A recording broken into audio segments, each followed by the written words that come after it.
जब कठोर साधना से संपन्न जीव में अनंता वर्णों का नाश होता है और आत्मा अपने स्वाभाविक प्रकाश केवल ज्ञान की पूर्णता को प्राप्त करती है, तो ज्ञान का यह उदय न केवल मोक्ष मार्ग का आलोक है, बल्कि पंच कल्याणक के प्रत्येक पर्व में छिपी उस महाओजस्वी अनुभूति का आधार भी है, जो हर साधक को आंतरिक जागृति का संदेश देती है। ऐसा ही सौभाग्य प्राप्त हुआ मध्य प्रदेश प्रांत के जबलपुर वासियों को, जहां परम पूज्य संत शिरोमणि आचार्य श्री 108 विद्यासागर जी महाराज, परम पूज्य भारत गौरव गणाचार्य श्री 108 विराग सागर जी महाराज एवं परम पूज्य विद्या शिरोमणि आचार्य श्री 108 समय सागर जी महाराज के मंगल आशीर्वाद से जबलपुर स्थित रानीताल चौक के पास टेलीग्राफ ग्राउंड में 1 से 5 नवंबर 2025 के मध्य श्री 1008 श्री मजनेन्द्र जिन बिंब पंच कल्याणक प्रतिष्ठा महोत्सव एवं विश्व शांति महायज्ञ का भव्य आयोजन किया गया। परम पूज्य चर्या शिरोमणि पट्टाचार्य श्री 108 विशुद्ध सागर जी महामुनिराज सत्संग के पावन सानिध्य में आयोजित हुए इस 5 दिवसीय भव्य आयोजन के चौथे दिन अर्थात ज्ञान कल्याणक दिवस पर कार्यक्रम की शुरुआत जिनेंद्र भक्तों ने प्रभु की मंगल आरती करने के साथ की। बहार है, देखो आज जिन मंदिर में कैसा जय जयकार है।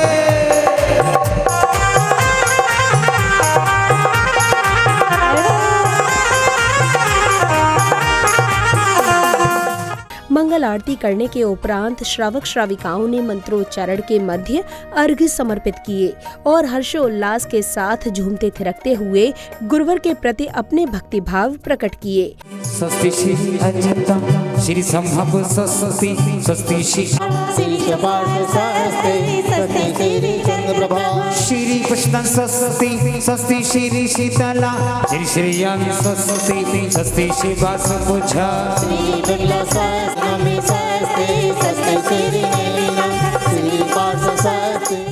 इनके भक्ति प्रसाद परम पद पाइए, पूजो पद अरहंत के पूजो गुरुपद सा।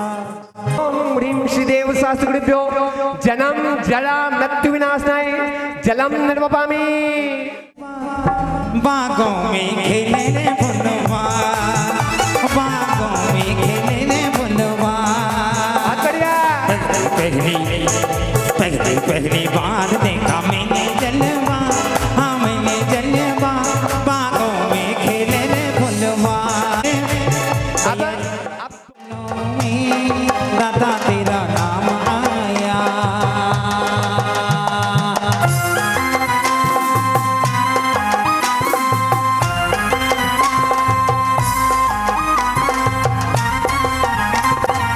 सोते हुए को जगाया, विश्व सागर जी सपने में आया। बोलिए प्रभु की जय जय, बोलिए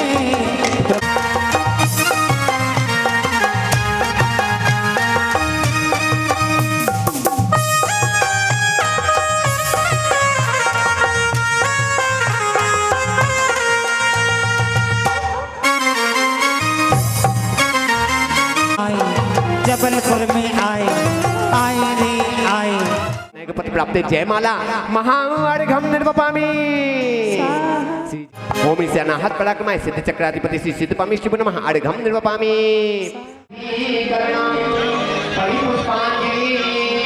अपने स्थान पर ओम तपकला प्रत्यतुविशति संग्रेभ्यो नमः अर्घ्यं निर्वपामि।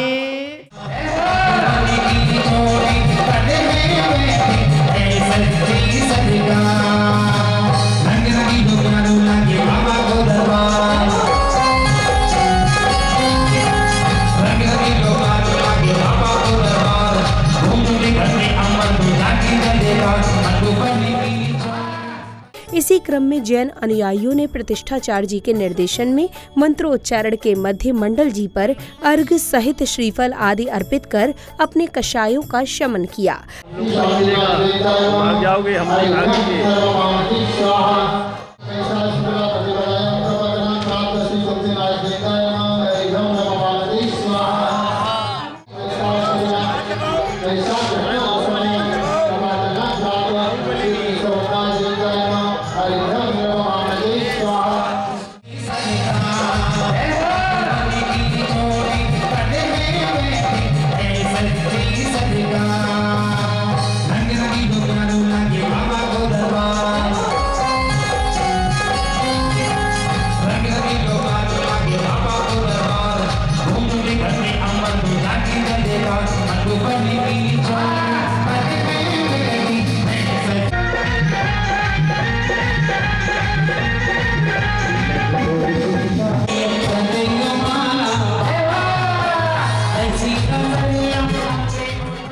अगले क्रम में पुण्यवान गुरु भक्तों ने पूज्य गुरुवर के चरण पखार कर उनकी रज को अपने मस्तक पर धारण कर अपने सौभाग्य को जागृत किया।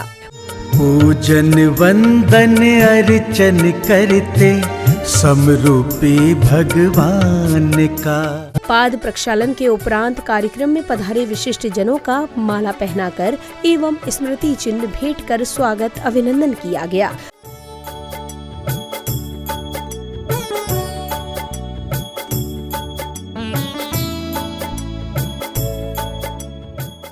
स्वागत अभिनंदन के बाद अब समय आया ज्ञान कल्याणक प्रसंग का, जहां सौभाग्यशाली श्रद्धालुओं ने महामुनिराज आदिनाथ का पड़गाहन करने के साथ ही आहार दान के साथ ही मंगल आरती कर अपना जीवन धन्य किया।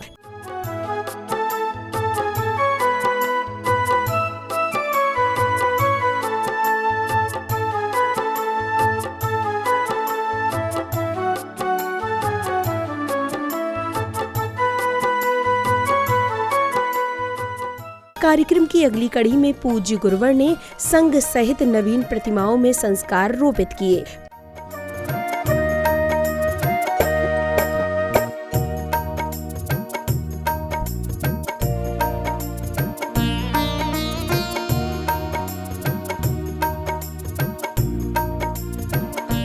पूज्य गुरुवर एवं समस्त संघ ने समव शरण में विराजमान तीर्थंकर को नमन वंदन किया।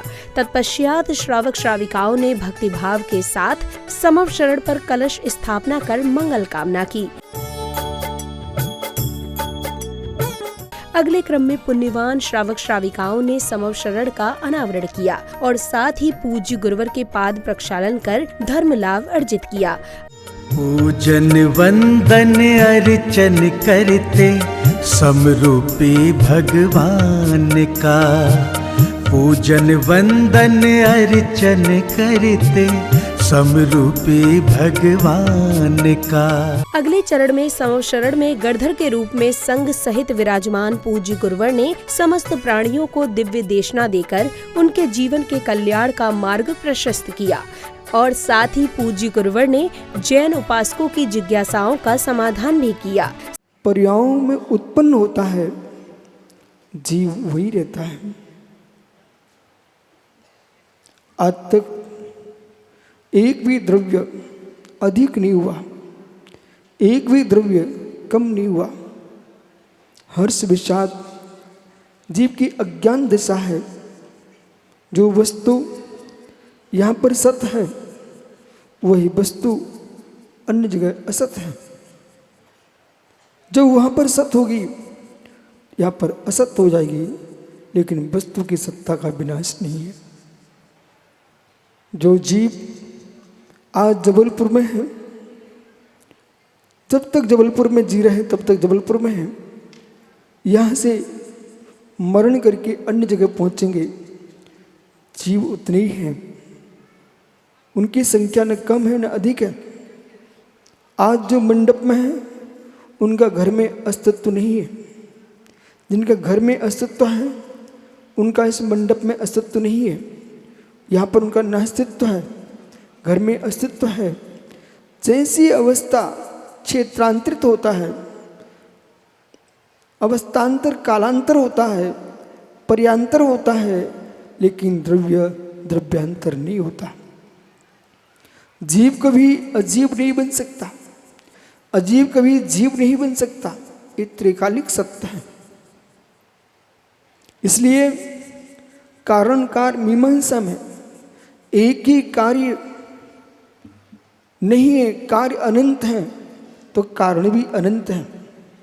हे गुरुदेव नमोस्तु नमोस्तु। हे गुरुदेव, अपने जीवन का कल्याण कैसे किया जाए उसका मार्ग बताएं। आपका प्रश्न श्रेष्ठ है। अपने जीवन का कल्याण करना चाहते हो तो जगत के जीवों के अकल्याण के भावों का त्याग कर देना, परिणामों की निर्मलता, भावों की विशुद्धि, यही तुम्हारे कल्याण का कारण है। नमोस्तु नमोस्तु नमोस्तु। भगवान अभी केवल गान की अंदर क्रियाएं हो रही थी भगवान की, तो उसमें भगवान के मुंह में एक पोटली लगाई गई। वो क्यों लगाई गई भगवान, हमारे मन में इसकी जिज्ञासा है। भगवान मुनि दीक्षा लेते ही मौन न लेते। कभी ग्रस्त अवस्था में तो बारह भगवान बोलते हैं, जैसे मुनि दीक्षा लेते हैं सभी भगवान मौन हो जाते हैं। उनके मौन का प्रतीक है, जब तक पूर्ण ज्ञान नहीं होगा तब तक पूर्ण ज्ञाता बोलते नहीं।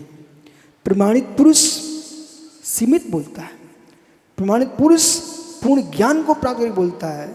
और जैसे केवल ज्ञान हुआ, ऊपर पोटली नहीं थी, उसमें मांगलिक द्रव्य थे, उसको हटाते ही प्रभु को केवल ज्ञान प्रकट हो गया। फिर प्रभु ने दिव्यदेशना को प्रारंभ किया। संध्या बेला में बैंड बाजों की कर्णप्रिय ध्वनियों के मध्य श्रद्धालु बड़े ही उत्साह और उमंग के साथ झूमते थिरकते हुए कार्यक्रम स्थल पहुँचे और आकर्षक दीपों से प्रभु की मंगल आरती की।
मंगल आरती के उपरांत प्रतिष्ठाचार्य जी, मंच मार्तंड बाल ब्रह्मचारी आशीष भैया पुण्यांश ने विशेष प्रसंग का उल्लेख करते हुए श्रावक श्राविकाओं का मार्गदर्शन किया। मैं एक बात ये कहना चाहूँगा, बड़े अच्छा एक प्रसंग है। एक कुम्हार, उसने चक्का चलाया और मिट्टी से कुछ बनाने का उसने विचार बनाया। ध्यान से सुनना, बहुत अच्छी बात बता रहा हूं। और अपने आप को परखना कि तुम कौन सी कसौटी में हो। वो मिट्टी से बनाने के लिए उसने विचार किया कि इस मिट्टी को चिलम का रूप दे देता हूं। उसने चक्का चलाया और धीरे धीरे उसको करते करते करते करते चिलम बनाने के लिए, चिलम समझते हो ना आप लोग? हाँ हाँ हाँ, कक्का तो बहुत अच्छा, हाँ वही के जमाने के हैं ना। चिलम बनाते बनाते पता नहीं उसके मन में, उसके विचार में क्या आया, उसने चिलम नहीं बनाया, उसने उसको सुराही बना दिया और सुराही बना करके अलग रख दिया। तब मिट्टी ने पूछा कि एक बात बता, तू चिलम बना रहे थे, तुम्हारा क्या हुआ कि तुमने सुराही बना दी? तब उस कुम्हार ने जो जवाब दिया, सुनना जबलपुर वालों, उस कुम्हार ने कहा कि मेरा विचार बदला। मैं पहले चिलम बना रहा था, मेरा विचार बदला और मैंने सुराही बना दी। तब उस मिट्टी ने कहा, बोले तेरा तो केवल विचार बदला, तेरा तो केवल विचार बदला, मेरा तो पूरा का पूरा जीवन ही बदल गया। अगर तू चिलम बनाता तो मैं खुद भी जलती और दूसरे को भी जलाती रहती। तूने सुराही बना दी, मैं खुद भी शीतल रहूंगी और दूसरे को भी शीतल रखूंगी। समापन बेला में आयोजित सांस्कृतिक संध्या के दौरान कलाकारों ने बेटी पढ़ाओ धर्म सिखाओ पाठ आदिनाथ का नामक नाटक का अद्भुत मंचन कर उपस्थित जनों को प्रेरणात्मक संदेश दिया।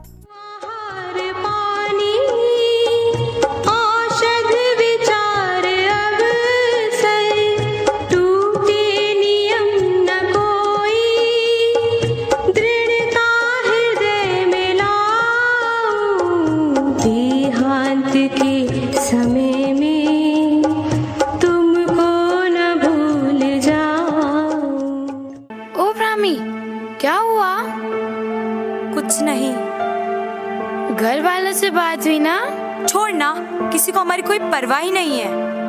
अरे ये क्या बोल रही है तो? सच ही तो कह रही हूँ। हम लड़कियां हैं ना, तो किसी को हमारी कोई परवाह ही नहीं है। हमारी क्या फीलिंग्स है, हमारी क्या नीड्स है, हम क्या सोचते हैं, किसी को कोई परवाह ही नहीं है। तेरा मन अभी ठीक नहीं है, चल यहाँ से। जगह बदल लेने से मन थोड़ी ठीक हो जाएगा, सच तो सच ही रहेगा ना। अरे हमारे माता पिता ऐसे नहीं हैं। अरे झूठ के आवरण को छोड़ और सच पहचानने की कोशिश कर। अगर हमारे माता पिता हमसे प्यार ही करते होते तो हमें यहाँ हॉस्टल में नहीं भेजते। हॉस्टल इसलिए नहीं भेजा, हॉस्टल तो इसलिए भेजा ताकि हम शिक्षा के साथ साथ धर्म के संस्कार भी ले सकें, जिससे हम जन्म मरण का अभाव कर सकें। सुनो सुनो सुनो नगर वासियों, सुनो सुनो सुनो सुनो सुनो सुनो सुनो। शांति प्रजाजनों, शांति। राजा ऋषभ देव ने ये आदेश करवाया है कि प्राकृतिक परिवर्तनों के भय से मुक्ति पाने के लिए विशेष प्रकार की शिक्षा का आयोजन किया जाएगा। जय जिनेंद्र। आज के इस मांगलिक अवसर पर मैं यूं इस तरह बिल्कुल नहीं आना चाहती थी, किंतु कहानी ऐसी जगह आकर अटक गई है कि आना पड़ा। वैसे ये स्त्री की अपनी व्यथा है जो वो जिंदगी में कभी न कभी न चाहते हुए भी इस मोड़ पर आ जाती है और अपने अस्तित्व पर स्वयं प्रश्न लगाती है। इसका कारण ये नहीं कि स्त्रियों की सोच ही ऐसी है, बल्कि इसका कारण समाज का वो वर्ग है जो स्त्रियों को ऐसा सोचने पर मजबूर कर देता है। अब देखिए ना, आदिकाल से आधुनिक काल तक स्त्रियों के लिए क्या बदला? कुछ भी नहीं। वो आज भी इसी पशोपेश में है कि किसी को उसकी आवश्यकता है भी या नहीं। पर मैं यहाँ यह बताना चाहती हूँ कि हम उस जागृत समाज से हैं, उन वैज्ञानिक और दूरदृष्टा सोच वाले पुरखों की संतान हैं जो स्त्रियों को उनके संपूर्ण अधिकार देते हैं। इस बात के साक्षी हमारे धर्म ग्रंथ हैं, जिन्होंने स्त्रियों को पुरुष से किसी भी क्षेत्र में कम नहीं समझा, बल्कि पुरुष के सफल जीवन में स्त्रियों की प्रमुख भूमिका रही है।